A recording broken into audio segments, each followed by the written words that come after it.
Hello, good day. So, bale, I'm Lay Mello and samahan niyo ako gumawa ng song cover art para sa original song ko, which is yung Pahingahan na to be released this January.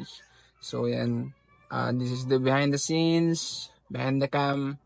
Papakita ko sa inyo yung process. Although, some scenes hindi ko masyadong nakuha na ayos kasi kulang tayo sa equipments. But yeah, I tried my best na ipakita sa inyo lahat. Okay? And yung process is i-discuss ko rin. Especially yung concept, yung mga ginamit ko, techniques.